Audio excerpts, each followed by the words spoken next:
Soal pertama tentang kompetensi profesional bahasa Indonesia. Di sini ada puisi mata pisau. Mata pisau itu tak berkecap menatapmu. Kau yang baru saja mengasahnya berpikir. Ia tajam untuk mengiris apel yang tersedia di atas meja sehabis makan malam. Ia berkilat ketika terbayang olehnya urat lehermu. Karya Sabati Djoko Damono. Pesan yang terkandung dalam puisi tersebut adalah, teman-teman perhatikan di sini ada mata pisau yang bisa digunakan untuk mengiris apel. Tetapi pada bagian akhir, ia berkilat ketika terbayang olehnya urat lehermu. Untuk mengiris apel ini merupakan fungsi pisau yang positif, tapi di sini bermakna negatif. Jadi pesan yang terkandung adalah, jika sesuatu hal digunakan untuk hal yang positif, maka akan menimbulkan hal yang positif pula, dan sebaliknya, jika sesuatu hal digunakan untuk hal yang negatif, maka akan menimbulkan hal yang negatif pula bagi kita, seperti mata pisau ini. Selain itu macam-macam, bisa ilmu juga, kalau digunakan positif ya positif, kalau digunakan untuk hal yang negatif hasilnya juga akan tidak baik. Soal kedua, ada bacaan gini, hari ini A di kantor pendiam. Teman-teman di kantor sampai heran kenapa, ternyata si A lagi sakit gigi. Paragraf di atas termasuk jenis paragraf narasi. Paragraf narasi adalah paragraf yang menceritakan suatu peristiwa atau kejadian. Dalam karangan atau paragraf narasi terdapat alur cerita, tokoh, setting, dan konflik. Di sini sudah memenuhi kriteria kalau paragraf ini narasi. Di sini ada peristiwanya, ada alur, ada tokohnya juga, settingnya ini di kantor, kemudian konflik diam, lalu temannya heran ternyata si A sakit gigi. Selanjutnya matematika, Pak Amir punya 12 ekor ayam, menghabiskan pakan 14 kilo per minggu. Jika Pak Amir ingin menambah 6 ekor ayam lagi, berapa pakan yang dihabiskan Pak Amir dalam seminggu? Ini adalah contoh soal perbandingan senilai. 12 ekor ayam sama dengan 14 kilo. 18 ekor itu berapa? Berarti semakin banyak ayam semakin banyak pula pakan yang dihabiskan.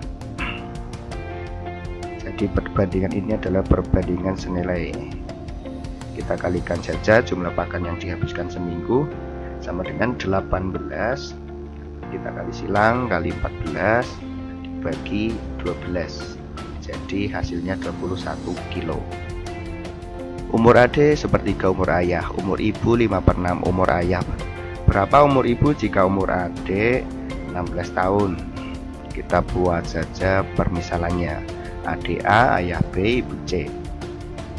A tadi sepertiga, B. C 5/6 B. A diketahui di sini 16 tahun. Kita cari dulu untuk B-nya. Di sini karena A sudah diketahui, kita tulis saja 16 sama dengan sepertiga B. 16 dibagi sepertiga sama dengan B.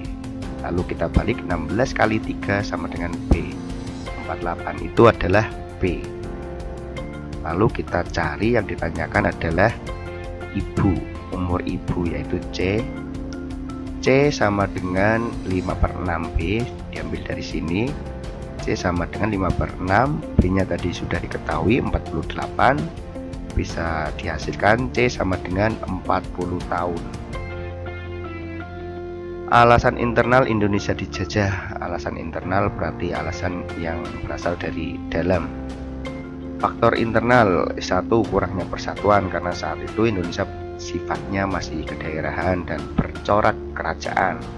2. Keterbukaan Indonesia dalam hal perdagangan yang malah dimanfaatkan oleh bangsa lain. 3. Indonesia merupakan negara yang kaya akan rempah-rempah yang saat itu sedang diincar bangsa Eropa. Barangkali keluar faktor eksternalnya. Yang pertama, jatuhnya Konstantinopel ke tangan Turki. 2. Adanya semangat menaklukkan dunia baru. 3. Mewujudkan tujuan dari misi Gold, Glory, dan Gospel. 4. Perjanjian Tordesillas dan Saragossa. FBB saya kemarin disuruh nyari FBB dari 5672 dan 90. Kita tulis dulu 5672 90, lalu kita bagi dengan bilangan prima. Yang ketiga-tiganya ini kalau FBB harus bisa dibagi semua, mulai dari bilangan prima yang terkecil yaitu 2. 56 dibagi 2 28, 72 bagi 2 36, 90 bagi 2 45. Lalu kalau ini dibagi bilangan prima yang lain sudah tidak bisa, jadi FBB nya adalah 2. Terima kasih, berjumpa lagi pada video selanjutnya. Wassalamualaikum warahmatullahi wabarakatuh.